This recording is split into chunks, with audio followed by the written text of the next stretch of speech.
Alhamdulillahirabbil alamin wassalatu wassalamu ala sayyidina Muhammadin wa ala alihi wa ashabihi ajmain. Rabbi shrah li sadri wa yassir li amri wahlul 'uqdatam min lisani yafqahu qawli. Pertama-tama tolong yang berbaring lebih baik dimatikan aja kameranya daripada berbaring seperti itu. Oke. Pertama-tama di sini Ibu mau memeriksa presensi kalian dulu ya. Jika Ibu sebutkan namanya, maka sebutkan namanya lagi, kemudian hadir. Misal Muhammad Rida, Muhammad Rida hadir seperti itu ya. Ibu akan memanggil 2 kali. Jika tidak menyahut 2 kali, maka Ibu skip. Alwian, Alwian hadir. kamu tanya lah. Muhammad Fadlan, Terima kasih nih. Muhammad Fadlan, Muhammad Fadlan hadir. Muhammad Ramadhani,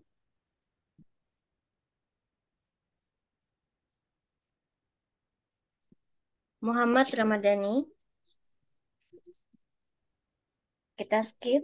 Muhammad Rida, Hadir, Bu. Muhammad Ramadhani hadir. Muhammad Rida hadir, Bu. Muhammad Rifki, Muhammad Rifki,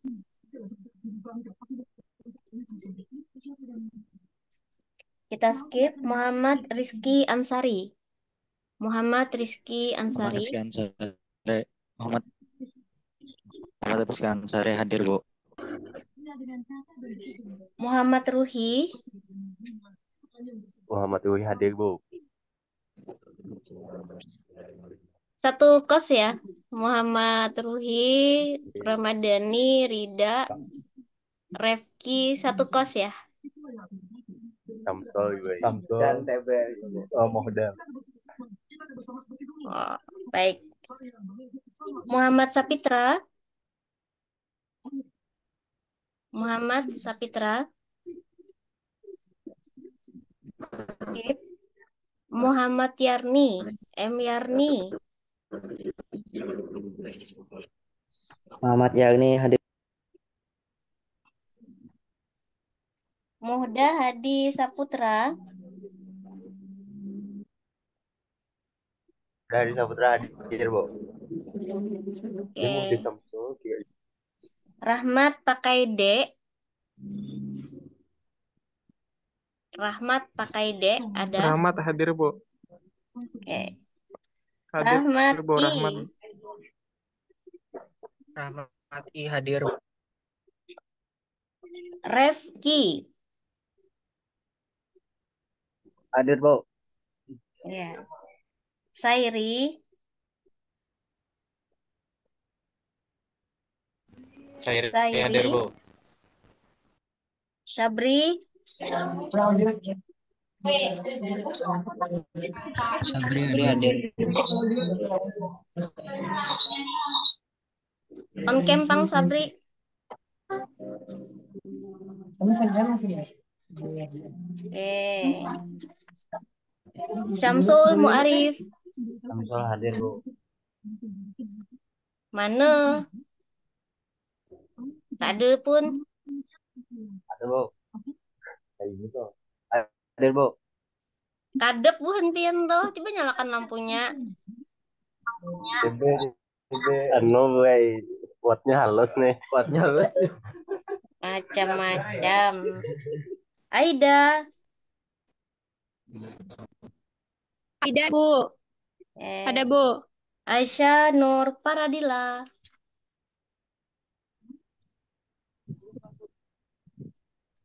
Aisyah Nur Paradila. Kita skip. Anissa Kartika Dewi, Anissa hadir, Bu.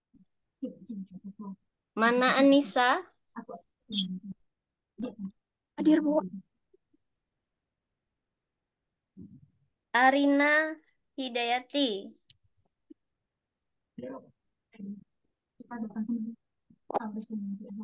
Arina Hidayati. Kita skip. Atila Nur Khotikah. Atila. Atila hadir, Bu. Oke. Awaliyatul Najiyah.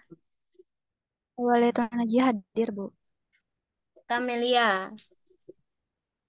Familia Fitri hadir, Bu. Dia Rahmatina. Dia Dia Rahmatina. Rahmatina hadir. Dia Rahmatina hadir, Bu. Dona Soleha. Dona. Dona Soleha. Kita skip. Faijah. Faijah. hadir, Bu. Hadir, Bu. Fitriani. Fitriani hadir, Bu. Halimah. Halimah. Halimah hadir, Bu. Halimatul Sakdiyah. Halimatul Sakdiyah. Kita skip. Hamdiah. Hamdiah hadir, Bu.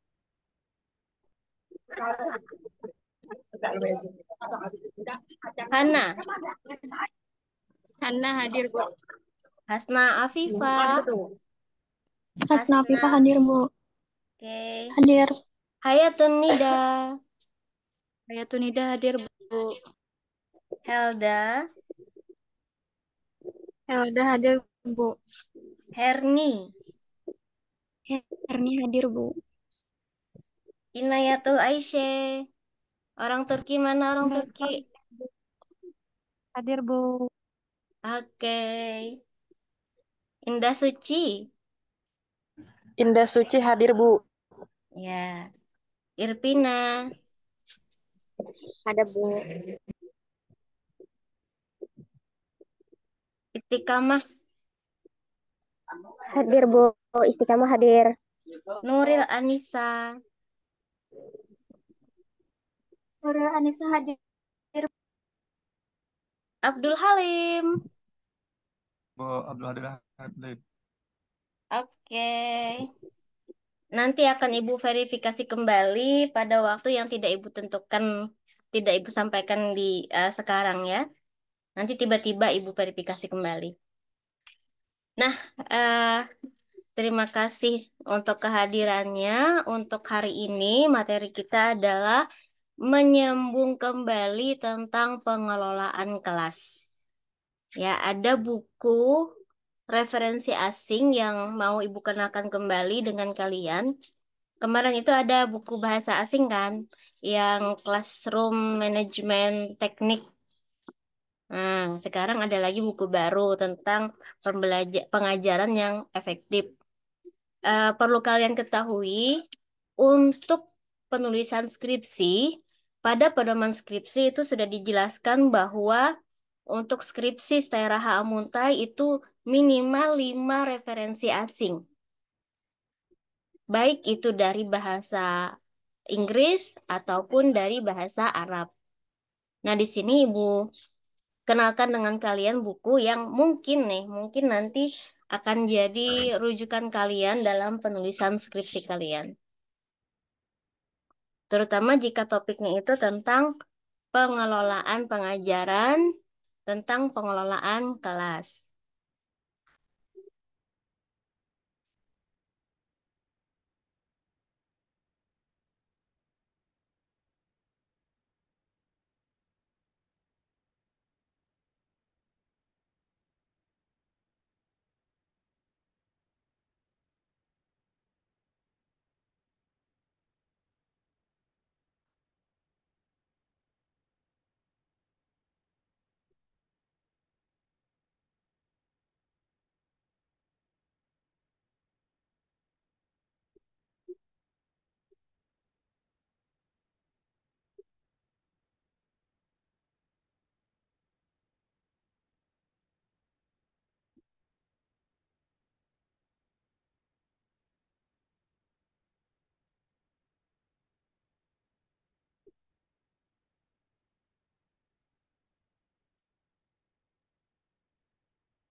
Ibu coba share screen ya.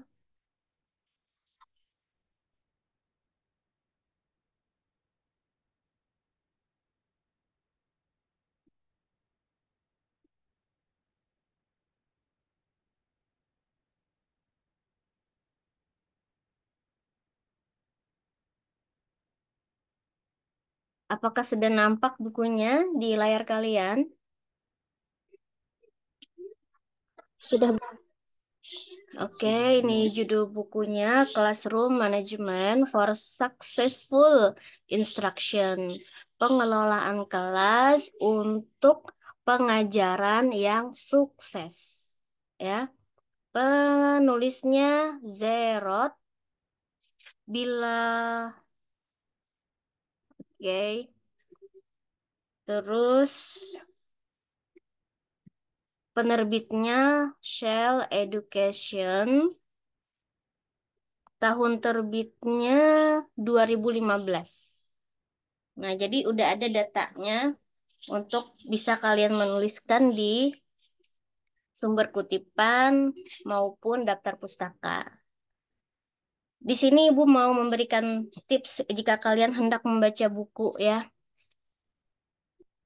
Bacalah buku itu mulai dari pendahuluannya. Bacalah buku itu mulai dari pendahuluannya. Apa keuntungan yang bisa kalian dapatkan jika membaca sebuah buku dari pendahuluannya? Pertama, kalian bisa mengetahui apa saja isi buku itu. Karena biasanya di bagian pendahuluan itu dijelaskan ada berapa bab yang ada dalam buku itu, kemudian tiap bab itu apa saja yang dibahas. Dan di pendahuluan juga itu biasanya disampaikan sasaran pembaca dari buku ini. Itu satu ya, kemudahan pembaca untuk memahami seluruh isi buku. Yang kedua, membantu kalian membaca pendahuluan buku, membantu kalian merangkai kata ketika kalian menulis latar belakang masalah. Dulu ya waktu sekolah, Ibu sering membaca buku itu cabut-cabut langsung ke bagian yang hendak Ibu cari pembahasannya. Nah, ternyata itu menjadikan Ibu kurang bisa menjelaskan dan merangkai kata-kata.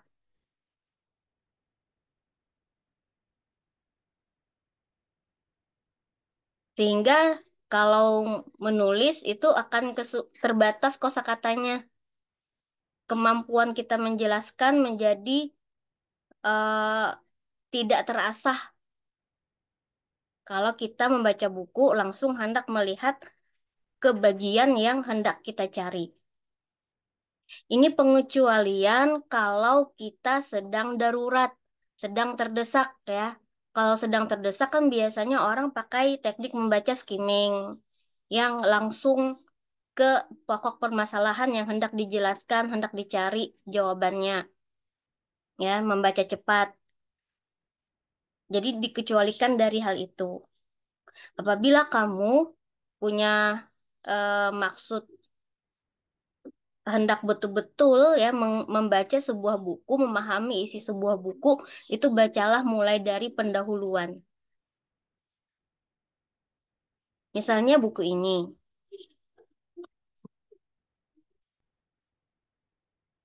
Nah, baca dari kata pengantarnya.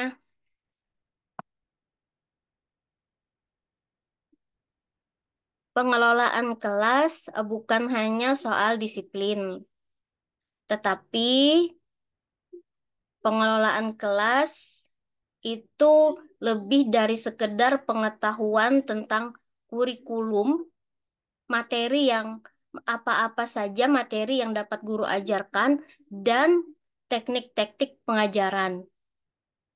Jadi pengelolaan kelas itu di luar dari kurikulum dan teknik-teknik pengajaran.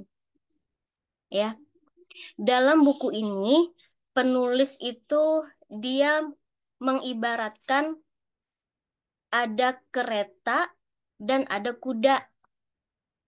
Kurikulum dan teknik-teknik pengajaran itu dianalogikannya sebagai kereta.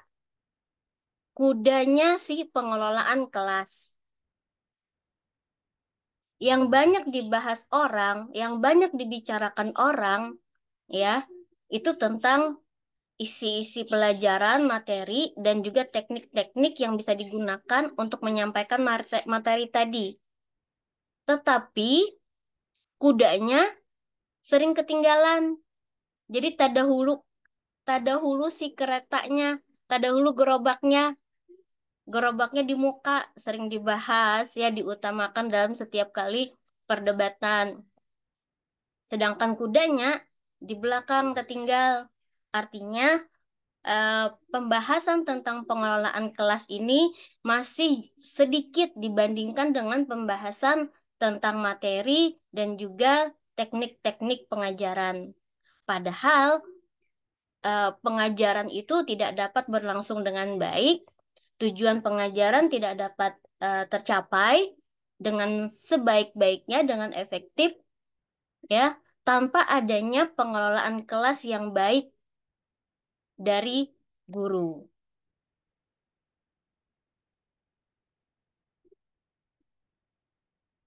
Dikatakan dalam buku ini ya, semua pengajaran berbasis penelitian yang terbaik tidak akan berarti jika guru tidak dapat mengelola perilaku siswa di kelas.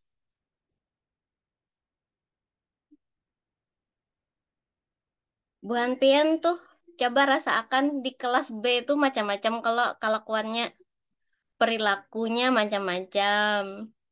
Ada yang perilaku diinginkan, ada perilaku tidak diinginkan. Ada gaya belajar visual, ada gaya belajar kinestetik, ada visual dan campuran kayak gitu ya. Jadi ada banyak sekali yang perlu diperhatikan dalam pengelolaan kelas yang mana siswa itu beragam. Masing-masing siswa itu unik. Masing-masing siswa itu punya ciri khas. Di paragraf 3 di sini disinggung tentang hubungan guru dan siswa nih, ya. Relationship with their student. Siswa itu jarnya ketujuh, lawan guru. Hanyar guru itu bisa melakukan pengelolaan kelas dengan baik. Syaratnya tuh siswa ketujuh lawan guru.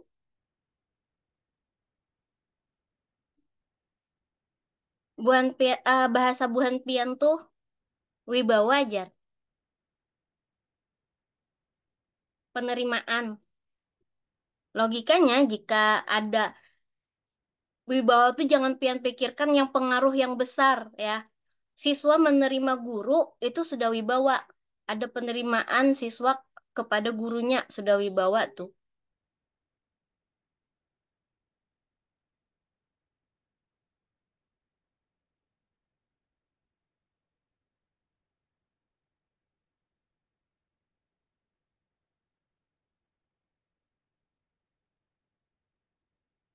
Nah, di sini ada sudah Ibu coba terjemahkan ya. Bu Hanpian kalau hendak menerjemahkan eh, bahasa buku teks yang berbahasa asing ke dalam bahasa Indonesia pakai Docs Translator. Translator. Itu mudah sekali. Coba aja. Jadi jangan takutan membahas buku yang berbahasa asing.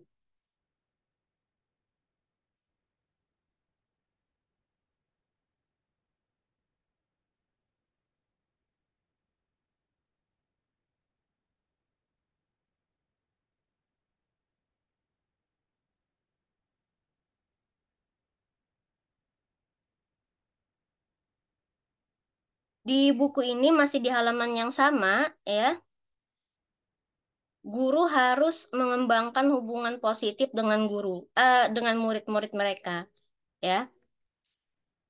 Siswa akan bekerja lebih rajin dan berperilaku lebih baik di depan guru yang mereka sukai. Ini benar adanya di lapangan juga kayak gitu kan. Kalau guru itu mereka sukai, ya, maka siswa itu jadi lebih rajin dan berperilaku lebih baik. Dengan kata lain, dia suka mencari-cari perhatian guru yang mereka sukai. Nah, masih dalam halaman yang sama,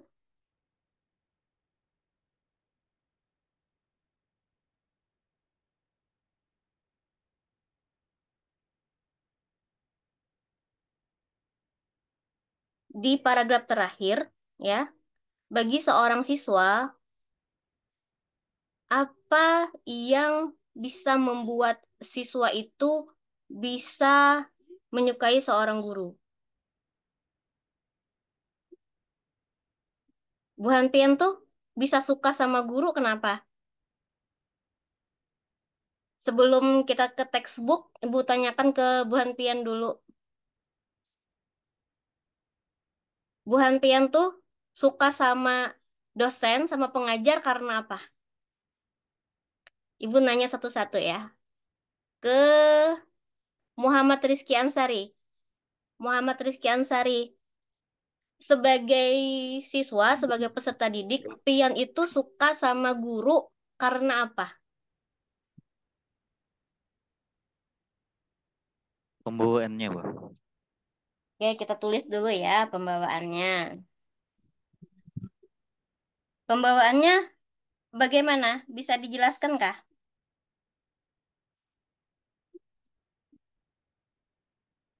Maksud pembawaan nih. Yang tenang, Pembawaannya emosional kayak seperti itu kah? enggak, Pak. Yang lebih disukai guru yang mana? Guru yang tenang kah yang emosional? Kalau ulun lebih tergantung, Bang. Tergantung. Tergantung gimana? Tergantung keadaan, tergantung keadaannya. Lawan Ah, materinya lah. hmm, Pembawaan guru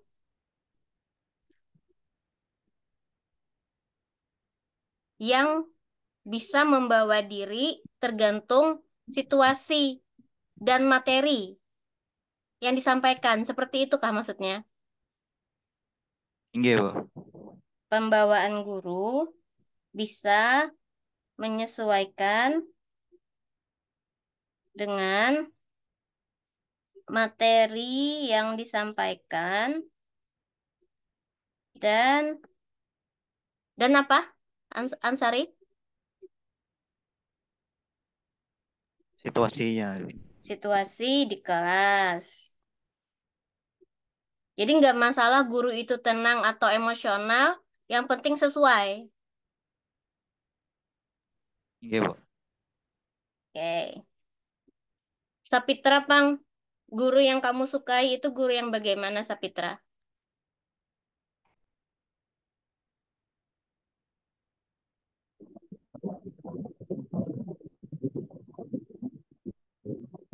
Ini guru itu Sama maksudnya boleh boleh guru di se sekolah, boleh boleh dosen.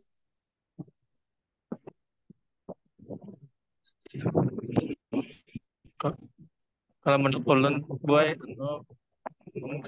sependapat universitas tadi mampu memahami situasi lah. Memahami situasi. Oke, ada lagi? Penyabar juga, Penyabar. Apalagi?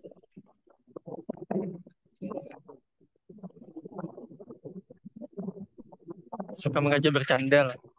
Suka bercanda, humoris ya? Humoris. Nggih, Bo. Ada lagi? Bisa terkait dengan pengalaman pribadi kamu, bisa juga. Kenapa kamu suka sama guru itu?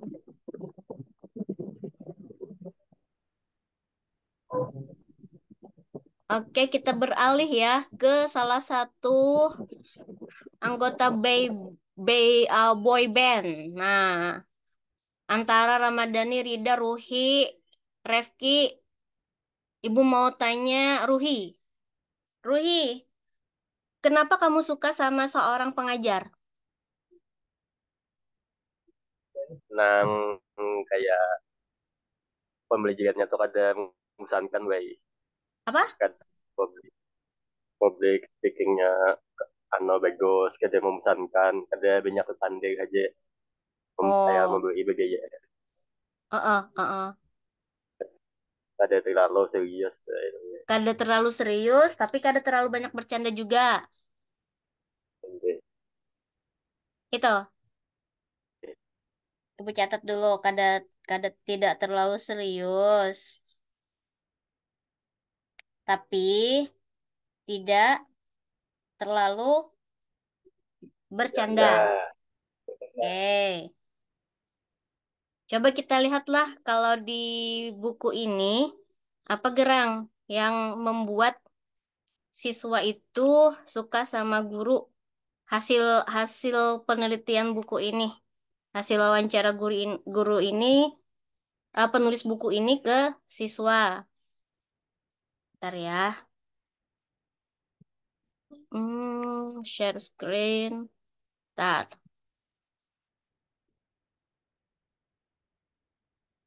Nah, kelihatankah di baris terakhir, di paragraf terakhir?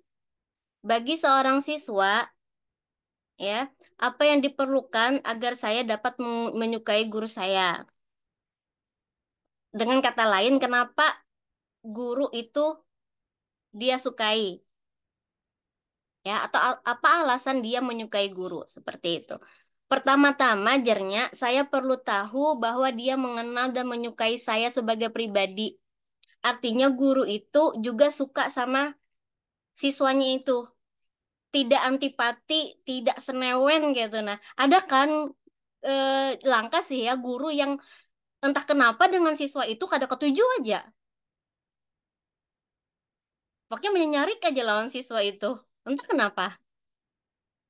Nah, kalau siswa itu bisa menyukai guru ya, salah satu alasannya itu karena dia tahu bahwa gurunya menyukai dia.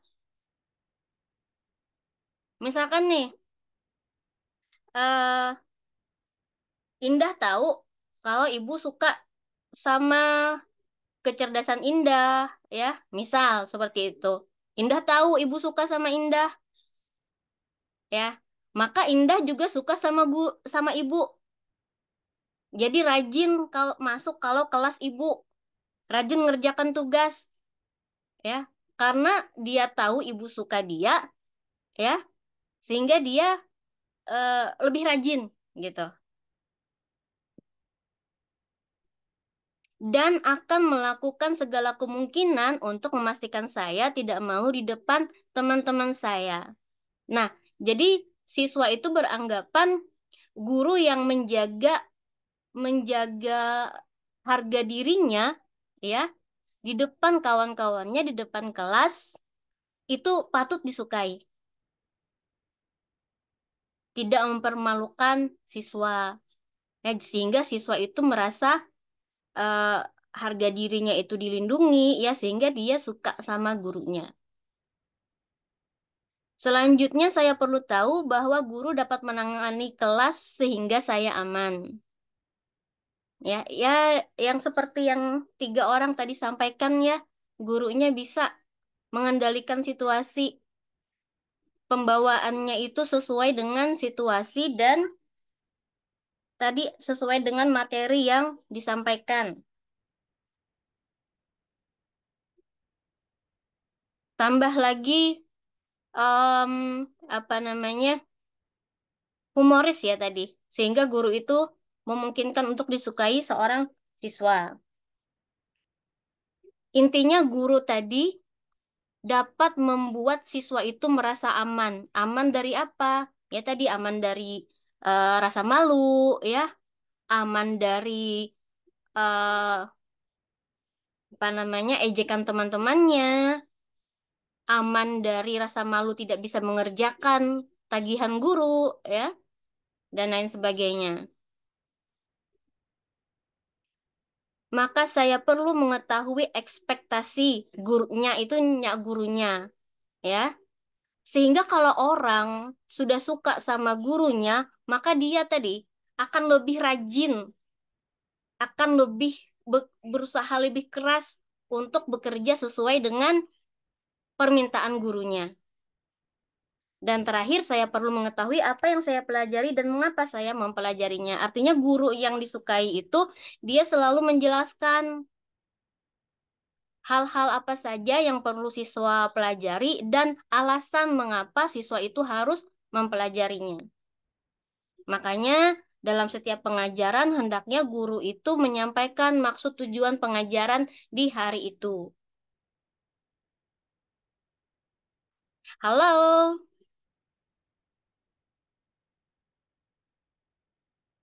apakah suara ibu bisa didengar di sana? Bisa, Bu.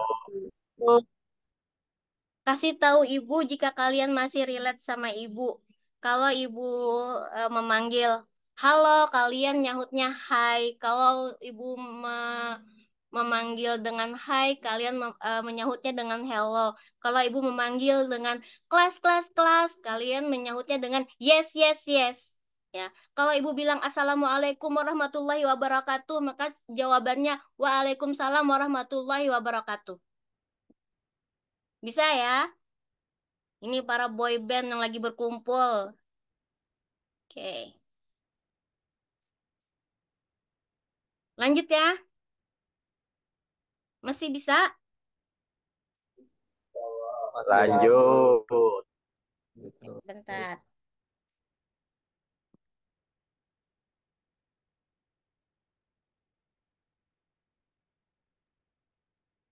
Nah, tadi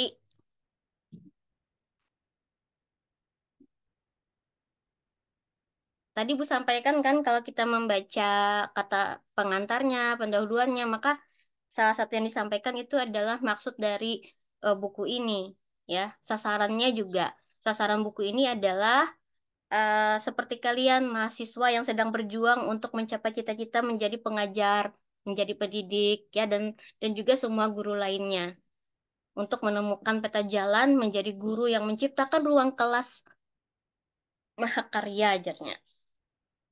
Oke.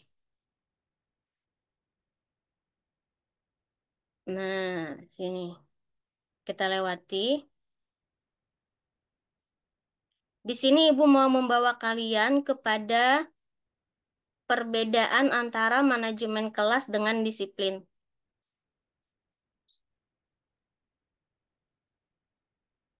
Nih, manajemen kelas dan disiplin.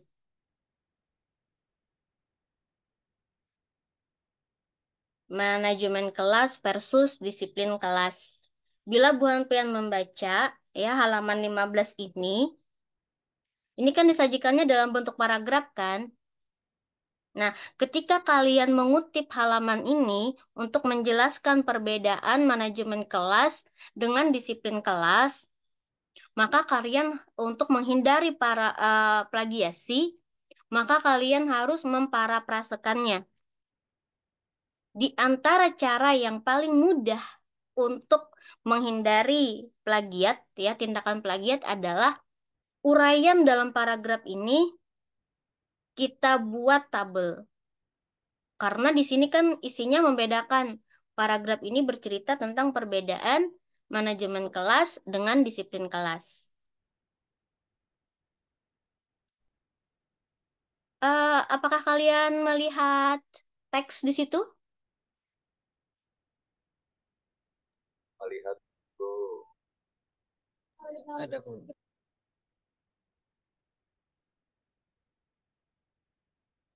Yang kalian lihat apa? Judul tagline-nya.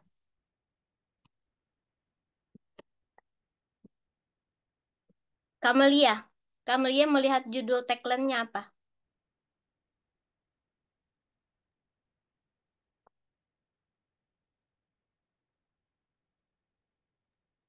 Yang ulun lihat Bu, manajemen kelas PS disiplin kelas. Ya, tadi Ibu bilang paragraf ini menjelaskan tentang perbedaan ya, perbedaan antara manajemen kelas dengan disiplin kelas. Karena itu berbeda. Manajemen kelas dengan disiplin kelas perbedaannya adalah sebagai berikut. Berdasarkan deskripsi paragraf di situ ya, yang pertama, perbedaannya. Kalau manajemen kelas itu tanggung jawab guru. Manajemen kelas adalah tanggung jawab guru.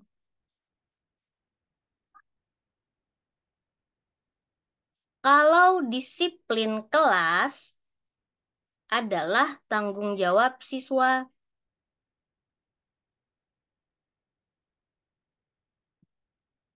Jelas ya bedanya? Manajemen kelas tanggung jawabnya guru, disiplin kelas tanggung jawabnya siswa. Kemudian yang kedua perbedaannya, manajemen kelas itu berkaitan dengan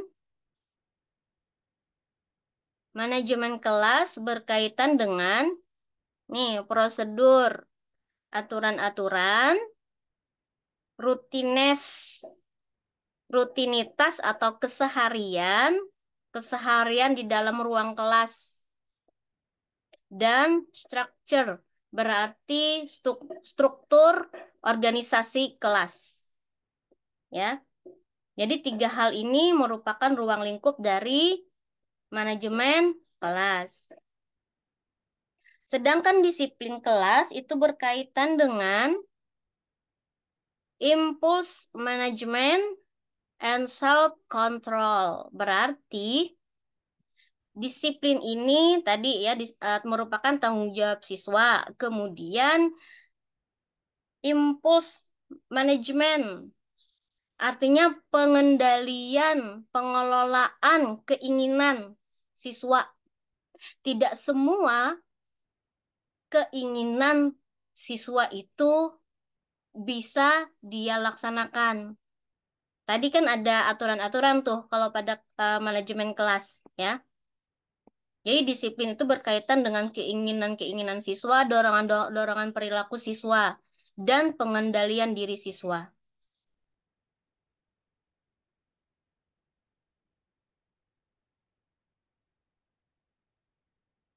Kemudian yang ketiga perbedaannya adalah pengelolaan kelas refers to menunjukkan bagaimana sesuatu itu dilakukan.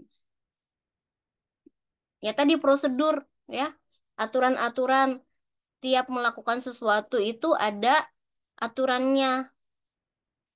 Nah, kalau disiplin kelas itu bagaimana orang berperilaku. Manajemen kelas itu bagaimana aturannya.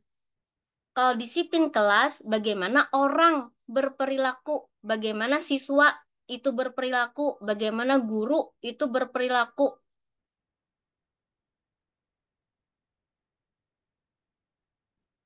Jadi ada tiga perbedaan mendasar itu ya, yang dijelaskan pada halaman 15 ini. Dari buku apa tadi? Udah mencatat kah judul bukunya? Kalau mau, karena Ibu beri filenya.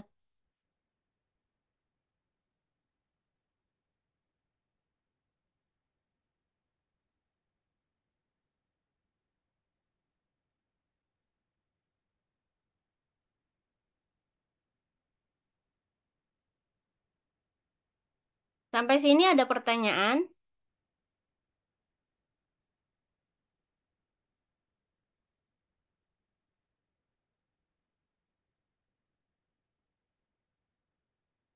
Apakah ada pertanyaan?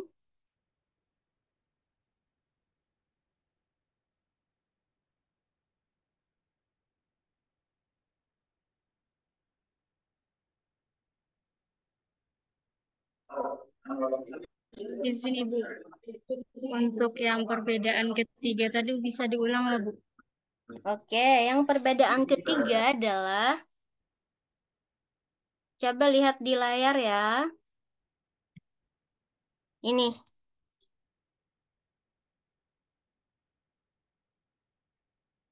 classroom management refers to how things are generally carried out. Ya, ibu kan udah bisa. Ya, Indonesianya aja langsung lah. Jadi, pengelolaan kelas itu menunjukkan bagaimana sesuatu itu dilakukan di dalam kelas. Sedangkan disiplin kelas itu bagaimana orang berperilaku. Beda kan? Kalau yang pertama tadi manajemen kelas itu berkaitan dengan aturan-aturan, bagaimana perilaku yang seharusnya, yang boleh kayak apa, yang kada boleh kayak apa, yang seharusnya kayak apa, yang tidak boleh kayak apa.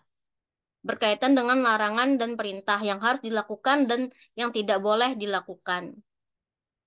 Nah, kalau disiplinnya, ya tadi disiplin kelasnya, bagaimana orang berperilaku.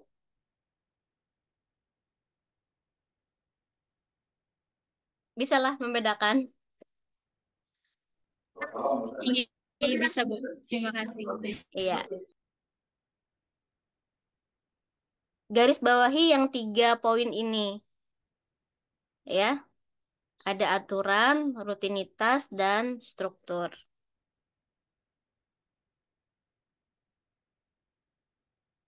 Nah, pada halaman berikutnya ada serangkaian pertanyaan-pertanyaan yang bisa dijadikan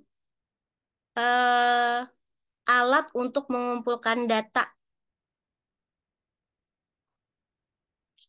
Alat untuk mengumpulkan data terkait dengan kemampuan mengelola kelas. Coba kita lihat yang Indonesianya. Bentar ya.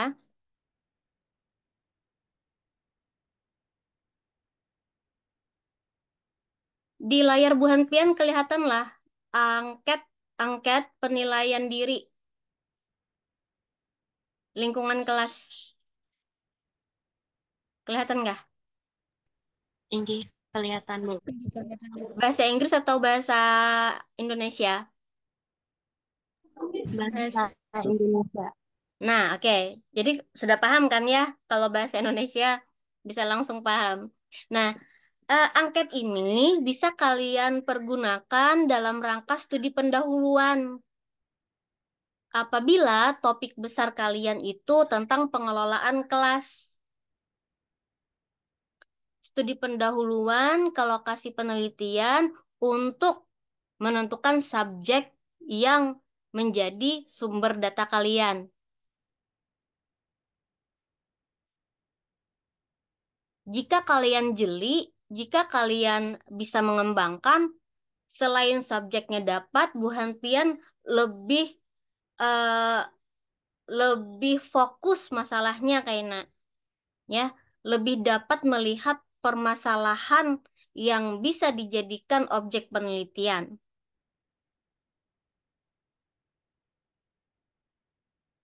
Di layar kalian itu ada penilaian terhadap pengelolaan lingkungan kelas, pengelolaan kelas ya. Nah, yang dinilai guru yang melakukan pengelolaan kelas. Misal Bu Hanpian di sekolah umum berarti guru PAI ya. Berarti pengelolaan kelas pada mata pembelajaran PAI oleh guru PAI di sekolah umum, misal. Kalau di madrasah, terserah hendak guru apa. Karena kan kalau madrasah, itu sudah lembaga pendidikan Islam. Jadi dalam ruang lingkup PAI itu. Nah, ini pertanyaannya yang bisa kalian ajukan pada studi pendahuluan. Jawaban iya atau tidak, ya. Jadi jelas jawabannya kada kada kada mengambang. bila kadaya tidak tuh. Saya guru memahami, jadi saya itu nanti ganti jadi guru ya. Apakah guru memahami berbagai tipe siswa yang ada di kelas? Dan apakah guru mempertimbangkan berbagai tipe siswa yang ada ketika merencanakan pelajaran, kegiatan, atau karya wisata? Jadi diubah-ubah sedikit aja. Disesuaikan dengan kebutuhan pian dalam rangka studi pendahuluan tadi. Nah, pertanyaan yang kedua. Apakah guru dengan jelas mengkomunikasikan harapan pengelolaan kelas kepada siswanya?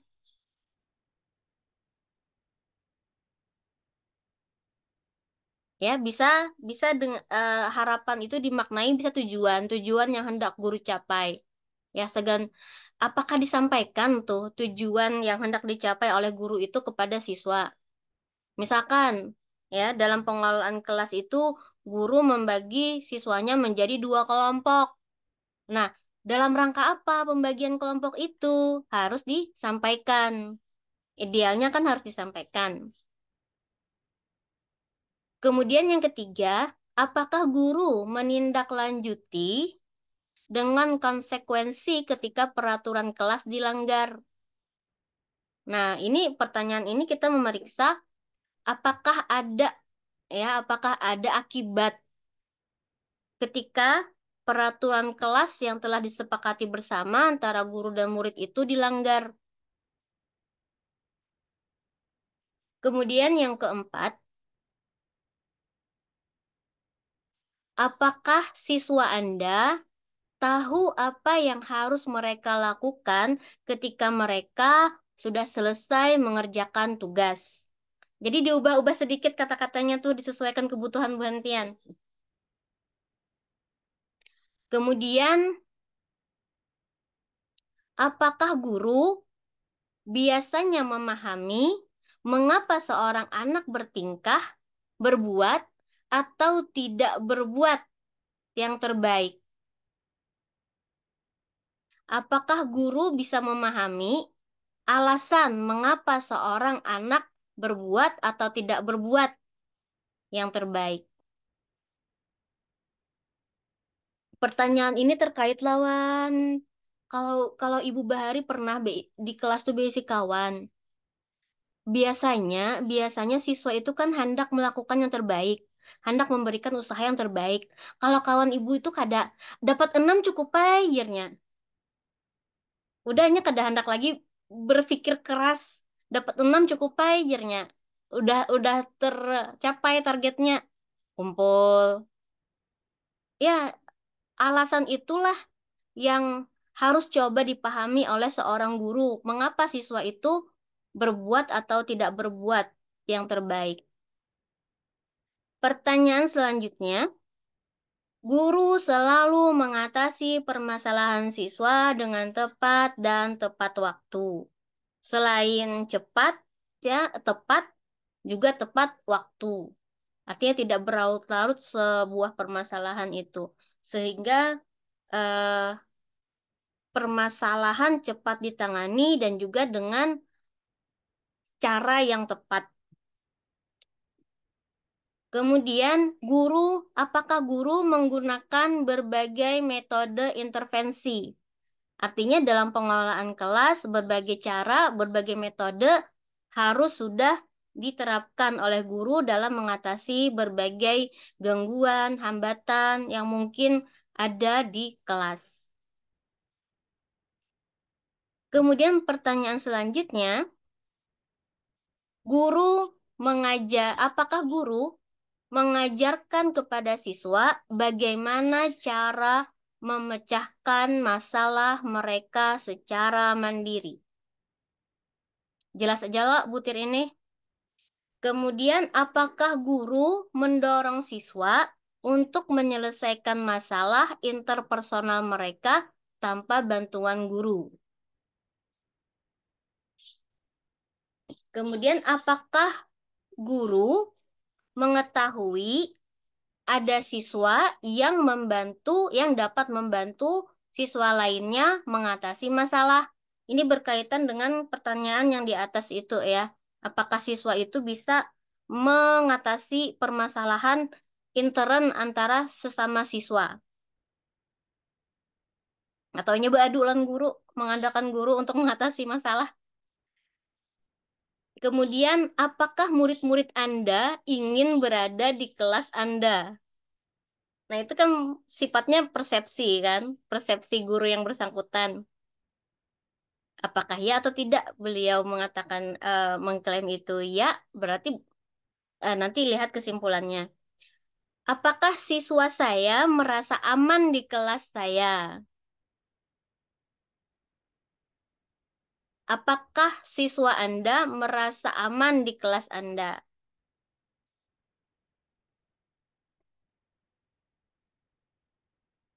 Apakah guru menggunakan pendekatan sistematis dalam pengelolaan kelas?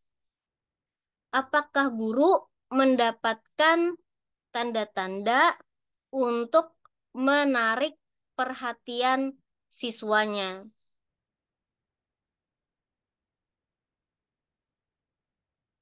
Lihat kriteria penilaiannya di bawah. Berapa banyak ya jawaban yang Anda miliki? Dari total 16, presentasinya berapa dalam mempertahankan lingkungan kelas yang sukses? Berarti kesimpulannya, semakin banyak jawaban ya, maka semakin tinggi nilai guru yang bersangkutan dalam kemampuan mempertahankan lingkungan kelas yang sukses. Semakin tinggi juga kemampuannya dalam pengelolaan kelas. Yang bisa kalian teliti adalah, ini kan dalam studi pendahuluan beberapa guru yang diwawancara. Idealnya ya, idealnya beberapa guru yang diwawancara. Nanti bisa kalian ambil nilai-nilai yang tinggi-tinggi. Kalau bisa mungkin tertinggi ambil. Atau kebalikannya yang rendah-rendah atau terendah. Kenapa? Karena ya yang memancing keingintahuan peneliti itu bisa nilai yang tertinggi atau nilai yang terendah. Ada justifikasinya. Itu bisa dijadikan masalah. Baik sekali atau buruk sekali. Bila nang biasa-biasa, kadangkala dijadikan objek permasalahan. Jadi ini men-screeningnya. Kita hendak tahu guru-guru mana punya kemampuan pengelolaan kelas yang kayak apa untuk kita jadikan sebagai sumber data dalam penelitian yang topiknya mengenai pengelolaan kelas. Sampai sini kayak apa? Masuk juga kah informasi-informasinya? Jadi studi pendahuluan tadi bisa pertanyaan ini ya diajukan. Sehingga pas studi pendahuluan tuh sudah ada basic instrumennya yang hendak ditakunakan, yang hendak ditelisik, itu ada. Masuknya di mana hasil studi pendahuluan tuh? Di latar belakang masalah.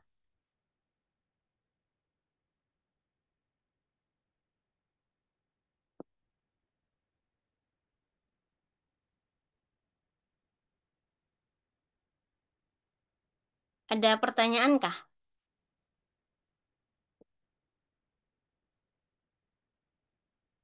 Atau Ibu suruh bertanya aja nih supaya komunikasi kita ke segala arah. Ada Ibu, ada media, ada Bu Hantian. Syabri, harus bertanya. Apa pertanyaan Anda?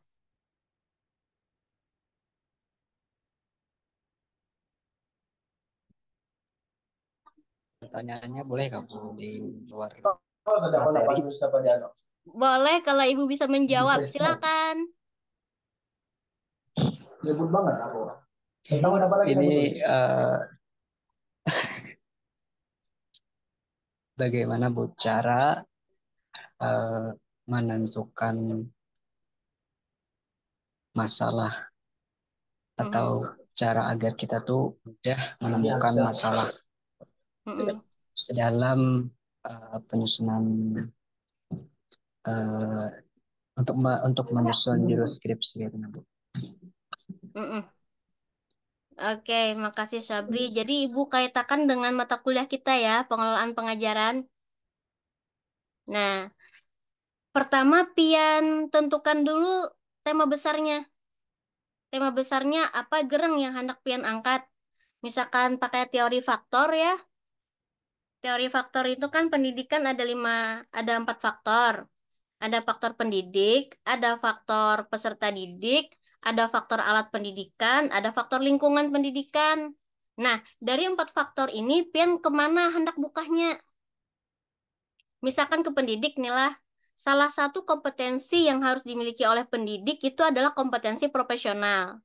Nah, kompetensi profesional itu ada 2. Paling kada nih, kalau Ibu boleh ngelompokkan. Ada pengelolaan pengajaran, ada pengelolaan kelas. Pengelolaan pengajaran, ada pengelolaan kelas. Nah, 2 topik ini Pen hendak mempelajari yang mana? Hendak membahas yang mana? Hendak pengelolaan pengajaran kah? Hendak pengelolaan kelas? Habis itu, misalkan hendak pengelolaan kelas tadi ya, Pen hendak mengangkat topik tentang pengelolaan kelas. Maka Pen studi pendahuluan dulu. Nah, studi pendahuluan itu ya, satu tadi turun lapangan. Ya tadi turun lapangan bawa instrumen. Kita tahu apa yang hendak kita kumpulkan. Informasi-informasinya tuh untuk lebih menemukan fokus masalah.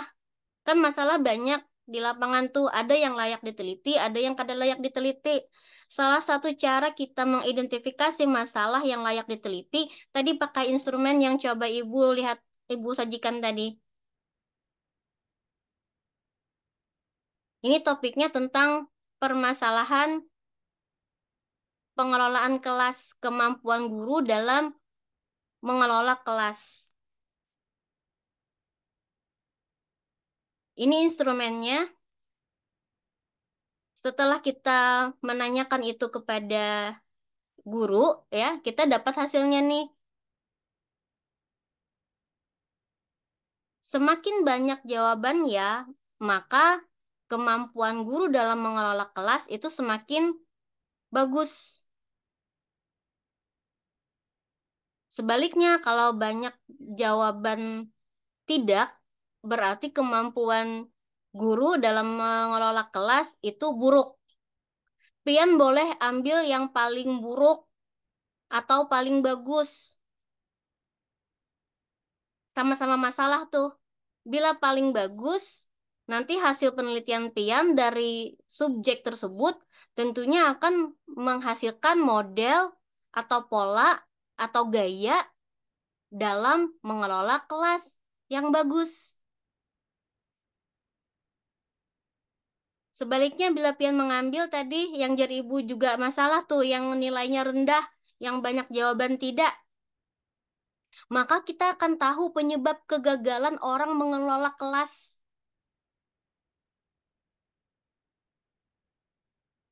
Jadi jangan cari yang biasa-biasa aja, yang standar-standar, yang rata-rata. Ini pasti kan ada yang paling paling banyak menjawab ya, paling banyak menjawab tidak. Ambil itu untuk menjadi eh, identifikasi masalah awal. Dan ya, jangan berhenti dari hasil studi pendahuluan.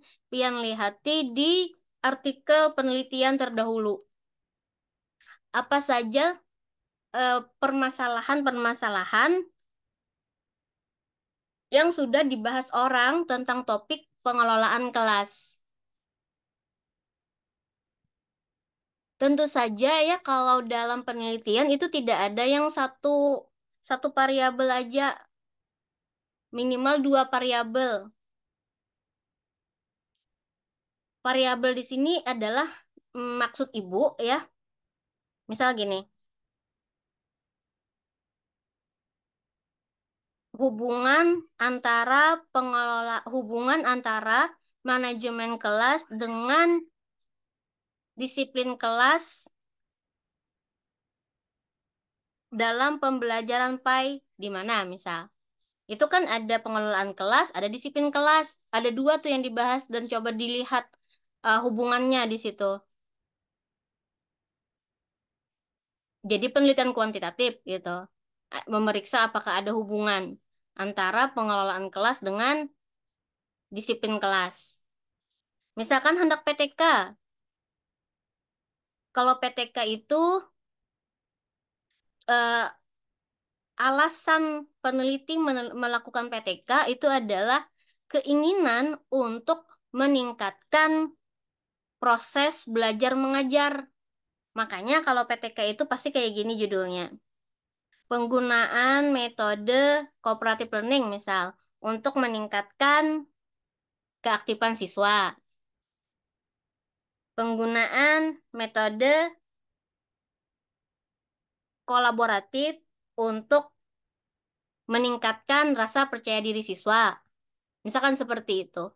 Jadi kalau untuk meningkatkan itu alasan dari dilakukannya penelitian PTK. Berbeda dengan penelitian kualitatif, penelitian kuantitatif itu alasan jadi dilakukan penelitian itu adalah untuk karena peneliti ingin tahu, karena keingintahuan peneliti.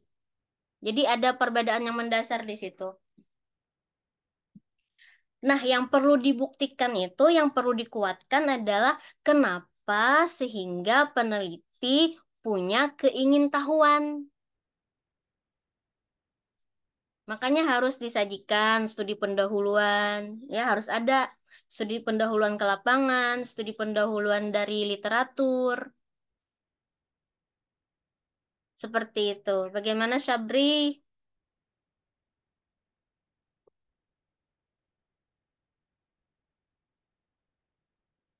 Nggih, Bu.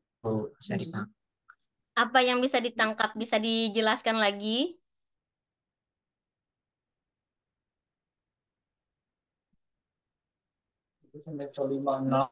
Jadi dengan untuk mudah kayak menentukan salah kita bisa turun lapangan langsung melalui studi pendahuluan. Ketua organisasi sedangkan semester 3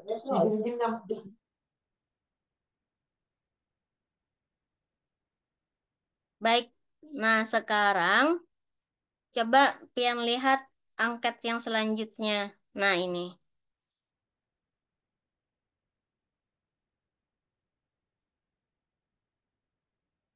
Angket ini dapat digunakan untuk menilai kemampuan guru untuk menciptakan lingkungan yang positif dalam pengelolaan kelas. Nah,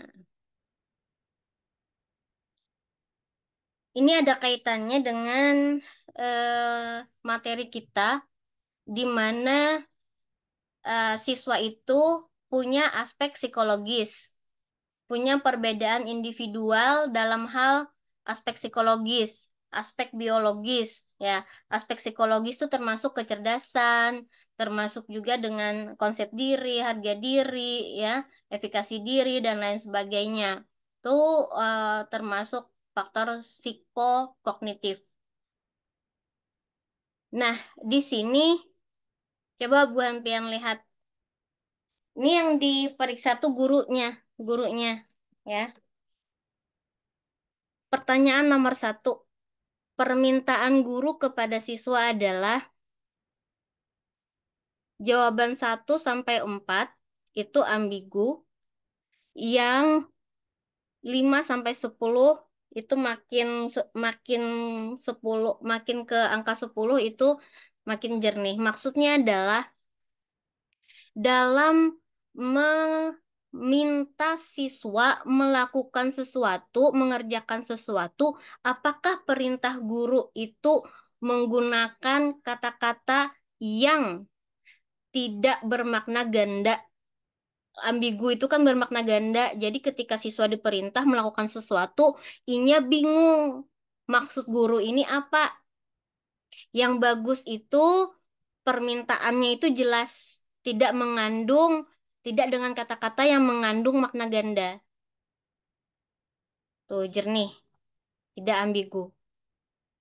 Dengan kata lain ya, semakin guru ketika meminta siswa melakukan sesuatu harus dengan kata-kata yang jelas. Dalam pengelolaan kelas tentunya ya, dalam konteks itu. Yang kedua, permintaan guru kepada para siswa diutarakan secara negatif atau secara positif. Nah, kalau secara negatif nilainya kecil tuh. 1 sampai 5, kalau secara positif 6 sampai 10. Oke. Yang ketiga, ketika guru menginginkan kepatuhan siswa, guru biasanya menggunakan pertanyaan. Nilainya kecil tuh. Dari 7 sampai 10 langsung permintaan. Artinya disampaikan secara lugas. Langsung. Apa yang diinginkan guru. Ya, apa yang guru kehendaki dari siswa itu. Langsung ke permintaan. Nilainya tinggi itu. Tapi kalau pertanyaan, nilainya rendah, tidak langsung. Misalkan kayak gini. Ketika meminta siswa mengumpulkan PR, ya, guru guru bertakun, sudahkah dikerjakan PR kemarin? Nah, itu nilainya kecil, 1 sampai 6. Tapi apabila kata-katanya seperti ini, sekarang kumpulkan PR kemarin, itu nilainya tinggi tuh. Langsung permintaan, kada pakai pertanyaan. Terus yang nomor 4, ketika guru membuat permintaan, guru biasanya menggunakan suara keras atau suara tenang. Yang suara keras itu 1 sampai 5 kecil nilainya. Yang suara tenang 6 sampai 10. Jadi semakin tenang suaranya, itu semakin tinggi nilainya tuh. Kadang kita beranggapan ya, kalau permintaan itu disampaikan dengan suara keras, maka tanggapan atau respon dari orang yang kita tagih itu akan segera gitu. Padahal tidak seperti itu, tidak selalu, ya. Contohnya di kelas tuh sering aja guru meminta, tolong misalkan hapuskan papan tulis. Pakai suara nyaring, ya. Biasanya dapat dapat impuls ya, tadi tuh kalau impuls manajemen kan tadi berkaitannya impuls ke bukan bukan situ sih, apa ya, dapat reaksi dari siswa yang tidak diharapkan kalau kita bersuara keras, ya, kalau kita bersuara keras. Terus yang nomor 5, keadaan pikiran guru ketika menanggapi perilaku siswa adalah nilai 1 sampai 7 untuk yang emosional. Yang 8, 9, 10 tenang. Ya, jadi semakin tenang pikiran guru menanggapi perilaku siswa, itu nilainya semakin tinggi. Kan siswa macam-macam tuh perilakunya di kelas. Ada perilaku yang tidak diharapkan, tidak diinginkan oleh guru ya. Jadi kita sebagai guru hendaknya tidak emosional. Teoritis itu. Tapi kalau pada prakteknya, bahkan ibu juga bisa kadang-kadang lost control, kehilangan kontrol diri ya. Kadang terbawa pikiran jua, sakit pikiran jua, sakit kepala. Nah, setelah permintaan saya biasanya setelah guru meminta siswa melakukan sesuatu, guru biasanya segera lanjut ke hal yang lain atau memperhatikan kepatuhan siswa. Kalau kalian milih yang mana setelah menyuruh tuh? Lanjut ke hal yang lain atau memperhatikan dulu sejauh mana pekerjaan siswa, apakah sesuai dengan apa yang pian tetapkan, pian tuntut. Nomor 7, guru memerlukan kepatuhan dalam 1 detik, 2 detik, 3 detik, 4 detik, 5 detik, 6 detik, 7 detik, atau 8 detik, 9 detik, 10 detik. Nah, jadi semakin ada jeda antara perintah dengan eh, tindakan berdasarkan kepatuhan itu, maka nilainya semakin tinggi. Hendak cepat terus guru tuh dituruti keinginannya. Hapus papan tulis, jar. Hendak lakas tupang, tidak memberi jeda gitu, tidak memberi waktu yang cukup untuk siswa memproses apa gerang nih permintaan guru nih, guru hendak apa gerang gitu. Ya, jadi semakin kita memberikan waktu untuk proses tadi, maka nilainya semakin tinggi. Nah, di sini ada keterangannya. Berdasarkan jawaban dari poin-poin yang di atas tadi, ya. Jika total nilai 1 sampai 41, itu artinya guru tersebut memerlukan bimbingan dan pembinaan untuk menciptakan lingkungan yang positif dalam pengelolaan kelas. Jadi misalkan nih, Bu Hanpian melakukan studi pendahuluan dengan angket yang di atas tadi, hasilnya didapatkan 1 sampai 41, berarti Pian punya peluang untuk melaksanakan penelitian tindakan kelas untuk meningkatkan kemampuan eh, menciptakan lingkungan yang positif dalam pengelolaan kelas. PTK jadinya kesempatannya.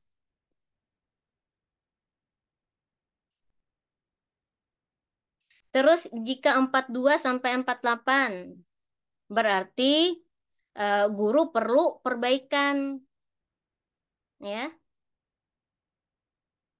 49 sampai 55, berarti guru telah menunjukkan kemampuan yang adil untuk dengan tenang mengatasi masalah di kelas. 56 sampai 62 menunjukkan bahwa tanggapan guru sangat baik saat guru menghadapi tantangan yang terlibat di kelas setiap harinya. Tantangan-tantangan yang timbul di setiap harinya. Nilai 63 sampai 70, guru memiliki kemampuan yang luar biasa untuk menanggapi berbagai kondisi situasi kelas sehari-hari. Ini bisa dijadikan dasar masalah. Ya tadi misalkan 141 ini Bu Hanpian ada peluang untuk melakukan PTK. Penelitian tindakan kelas ya. Misalkan gaya apa namanya dalam pengelolaan kelas PAI untuk meningkatkan eh, untuk menciptakan lingkungan yang positif misalkan kayak gitu ya. Kalau yang di atas juga bisa yang 63 sampai 70 ini kan bagus nih pengelolaannya ya. Bisa diteliti untuk penelitian kualitatif yaitu menjelaskan kemampuan pengelolaan kelas di di mana yang terjadi guru yang dapat nilai yang luar biasa nih. Jadi yang 56, 62, 49, 55, 42, 48 ini biasa aja. Yang patut diteliti nih, yang paling rendah nih, lawan yang paling tinggi, yang potensi menjadi masalah. Tadi Bu Hanpian harus berisi instrumennya untuk meminandui masalah tadi. Ini contohnya, contoh instrumen yang bisa Pian gunakan dalam studi pendahuluan. Karena tulis rujukannya tadi dari bukunya Effective Teaching, dari bukunya Jerot ya, judulnya Classroom Management for Successful Instruction. Halaman berapa tadi yang angkatnya? Ditulis sumbernya ya, walaupun sudah dialih bahasakan. Oke, sampai sini ada pertanyaan kah? Izin bertanya Bu, boleh Kak Bu? Silakan Rahmat. Terima kasih Bu atas kesempatannya. Jadi, izin bertanya, apakah siswa mempunyai hak untuk mengelola kelas? Karena biasanya kan yang dominan tuh kayak gurunya yang mengelola kelas. Contohnya kayak pada saat belajar, gurunya nih lebih lama masuknya melebihi waktu pembelajaran. Jadi sikap seorang siswa tuh kayak apa? Harus dibiarkan kah atau menegur atau kayak apa? Supaya pengelolaan kelas nih lebih teratur lah gitu. Terima kasih. Oke. Ya, makasih Rahmat. Eh, Pertama-tama untuk menjawab pertanyaan ini, Ibu pastikan dulu yang Pian tanyakan ini apakah terkait dengan pedagogik atau andragogik? Kalau andragogik itu untuk pendidikan orang dewasa. Contohnya seperti mahasiswa perguruan tinggi itu sudah andragogik. Nah, kalau untuk sekolah ya itu pedagogik SD sampai SMA. Di bawah SD itu ada yang pendidikan anak usia dini kan itu hutagogik. Nah, yang Pian tanyakan ini di domain yang mana, di ranah yang mana?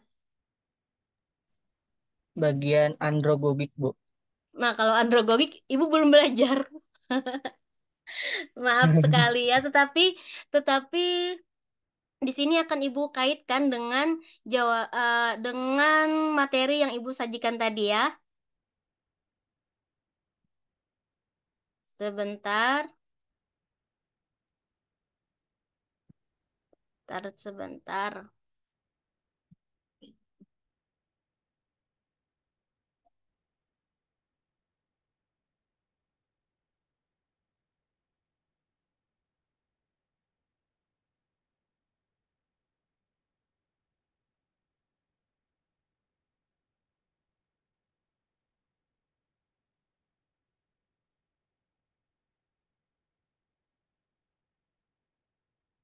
Nah, bisa dilihat di sini. Classroom management itu tanggung jawabnya guru, ya kan? Sedangkan eh, classroom disiplin, disiplin kelas itu tanggung jawabnya siswa. Teorinya itu dulu. Tadi Rahmat bertanya apakah siswa itu punya punya andil ya seperti itu, punya action atau gimana tadi dalam pengelolaan kelas? Punya hak itu, Bu. Punya hak, oke.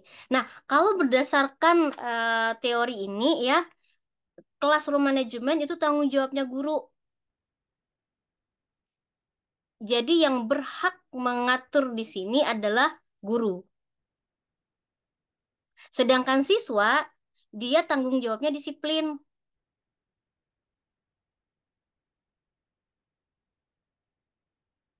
Nah, disiplin berkaitan dengan dorongan hati tadi atau keinginan-keinginan siswa dan pengendalian diri.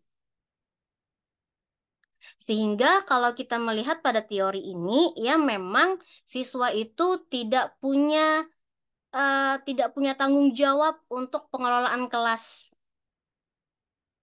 Kita boleh ingat kayak gitu, tetapi dia punya tanggung jawab untuk disiplin.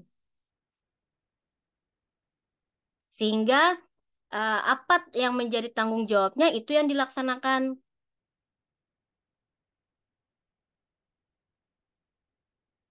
Ibu lihat Rahmat masih belum ini ya, belum puas dengan jawabannya. Oke.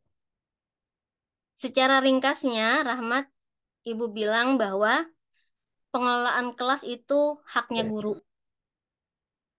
Haknya guru. Bagaimana aturan-aturan yang ada, kemudian keseharian, dan struktur organisasi yang ada dibentuk di kelas itu adalah haknya guru.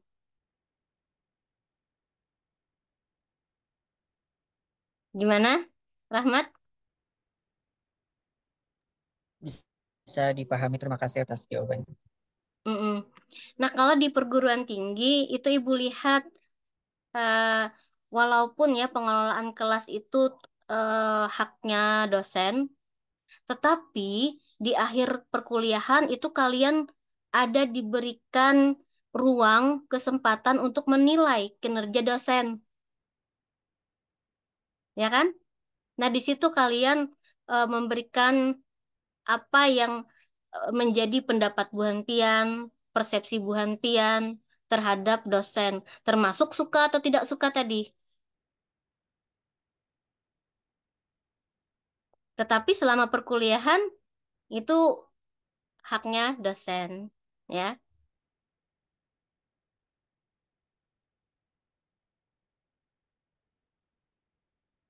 Gimana Rahmat? Apa kesimpulan yang bisa didapat?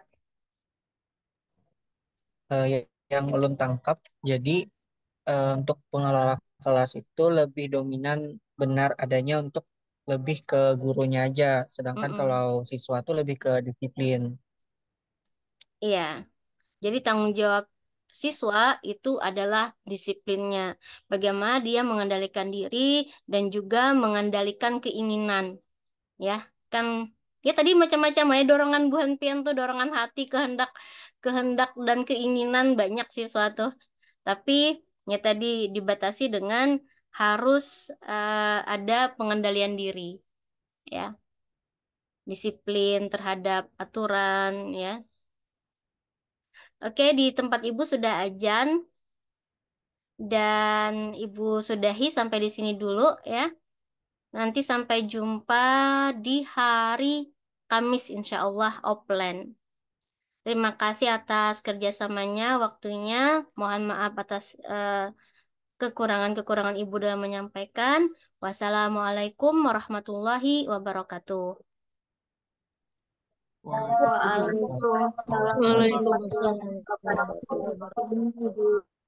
Ibu mau cek kehadiran ya sebelum berakhir. Muhammad Rifki 07147. Hadir, Bu.